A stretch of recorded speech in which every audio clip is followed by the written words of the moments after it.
Weight loss ആണെങ്കിലും ടേസ്റ്റിന് ഒരു കോംപ്രമൈസും ഇല്ലാത്ത ഒരു ഓട്സ് റെസിപ്പിയാണ് ഇന്നത്തെ നമ്മുടെ റെസിപ്പി. ഓട്സ് എന്നിട്ട് പലർക്കും ബോറായ ഡയറ്റ് ഫുഡാണെന്ന് തോന്നാറുണ്ട്. പക്ഷേ ഞാനിന്ന് ഉണ്ടാക്കി കഴിക്കാൻ തുടങ്ങിയതിന് ശേഷം റിപ്പീറ്റ് ചെയ്ത് ഉണ്ടാക്കുന്ന ഒരു റെസിപ്പിയായി മാറിയത്. ഇത് ഉണ്ടാക്കാനായിട്ട് നമ്മുടെ വീട്ടിൽ എപ്പോഴും കാണുന്ന ഐറ്റംസ് വെച്ചിട്ടാണ് ഉണ്ടാക്കുന്നത്.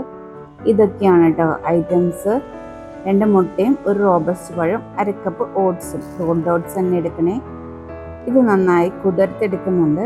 കുതിർത്തെടുക്കുന്നില്ലെങ്കിൽ നിങ്ങളത് വറുത്തെടുക്കണം, അല്ലാതെ ഓട്സ് എടുക്കരുത്. ഇത് നമ്മൾ നന്നായി കുതിർത്തെടുക്കുന്നുണ്ട്. അധികം നേരം വേണ്ട, കുറച്ച് നേരം കഴിയുമ്പോൾ അത് തന്നെ സോഫ്റ്റായി കിട്ടും. ഇത് നമുക്ക് എപ്പോൾ വേണമെങ്കിലും ഉണ്ടാക്കി കഴിക്കാവുന്ന ഒരു ഐറ്റം തന്നെയാണ് കേട്ടോ.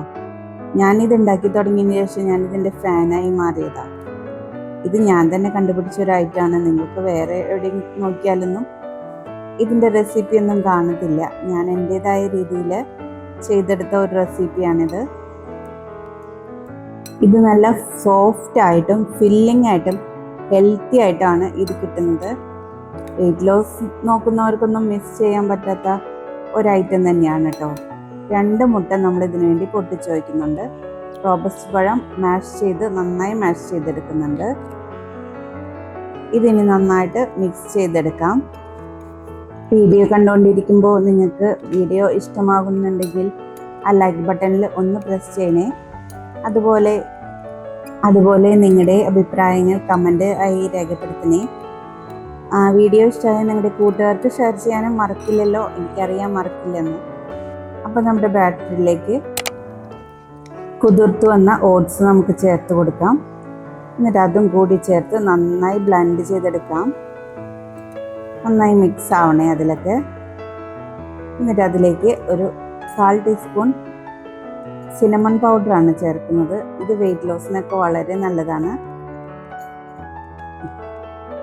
ഞാനൊരു 1/4 ടീസ്പൂണും കൂടി ആഡ് ചെയ്തിട്ടുണ്ട്. എനിക്കിതിൻ്റെ മണമൊക്കെ നല്ല ഇഷ്ടമാണ്. ആ ഫ്ലേവർ ഫുഡിലേക്ക് നല്ല ടേസ്റ്റി കറക്റ്റായിട്ട് നമ്മുടെ ഫുഡിലേക്ക് കിട്ടും. എനിക്കത് ഭയങ്കര ഇഷ്ടമാണ്. അതുകൊണ്ട് ഞാനത് കുറച്ചും കൂടി ചേർത്തിട്ടുണ്ട്. ഇനി നമ്മൾ ഒലീവ് ഓയിലാണ് എടുക്കുന്നത്. ഒലീവ് ഓയിൽ എല്ലായിടത്തും ആവത്തക്ക രീതിയിൽ ആക്കി കൊടുക്കുന്നുണ്ട്. എന്നിട്ട് അതിലേക്ക് നമ്മൾ നേരത്തെ തയ്യാറാക്കി വെച്ച ബാറ്റർ ഇതിലേക്ക് ഒഴിച്ചു കൊടുക്കുന്നുണ്ട്. ഇനി എല്ലായിടത്തും ആകത്തക്ക രീതിയിൽ പരത്തി വെച്ച് കൊടുക്കുന്നുണ്ട്. എല്ലായിടത്തും നല്ല ഒരേ കനത്തിൽ കിട്ടാൻ വേണ്ടിയിട്ടാണ് നമ്മളിങ്ങനെ ചെയ്യുന്നത്. ഇനിയൊരു പുറം ആയി. ഇനി ഇത് മറച്ചിടുന്നത് വലിയ ടാസ്ക് തന്നെയാണ്. എങ്ങനെ വന്നാലും ഇത് പൊട്ടിപ്പോവും. അപ്പോൾ ഒരു പാത്രം വെച്ച് കമത്തി കൊടുക്കുകയാണ് ഞാൻ ചെയ്യുന്നത്. ഇത് അത്രയും സോഫ്റ്റാണ് ഇതിൻ്റെ ഫില്ലിങ്. അതുകൊണ്ടാണ് കേട്ടോ ഇങ്ങനെ കിട്ടുന്നത്. മറച്ചിടുന്നതിൻ്റെ ക്ലിപ്പ് ഞാൻ ക്യാമറ ഓൺ ചെയ്യാൻ മറന്നുപോയി. എന്തായാലും തിരിച്ചിടുന്നതിൻ്റെ ക്ലിപ്പ് കിട്ടിയിട്ടുണ്ട്. അത് ഇങ്ങനെയാണ് ഞാൻ ചെയ്യുന്നത്.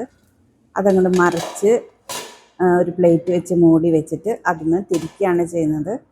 അപ്പോൾ നമുക്ക് കറക്റ്റ് ഇങ്ങോട്ട് കിട്ടും. എന്നാലും കുറച്ചൊക്കെ പൊടിഞ്ഞു പോകും കേട്ടോ. ഇത് സോഫ്റ്റായതിൻ്റെ പേരിലാണത്.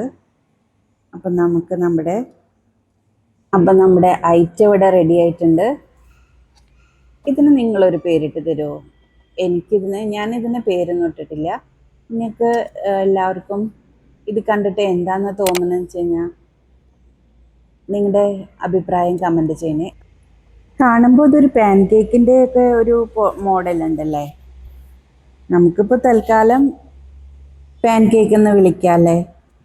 നിങ്ങളുടെ അഭിപ്രായം പറയണേ. വീഡിയോ ആദ്യമായിട്ടാണ് കാണുന്നതെങ്കിൽ, നമ്മുടെ ചാനൽ ആദ്യമായിട്ടാണെങ്കിൽ ചാനലൊന്ന് സബ്സ്ക്രൈബ് ചെയ്യണേ. കൂടാതെ ബെൽ ബട്ടണിൽ ഓൾ കൂടി പ്രസ് ചെയ്താൽ ഞാൻ പുതിയ വീഡിയോസ് ഇടുമ്പോൾ നോട്ടിഫിക്കേഷൻ ലഭിക്കും.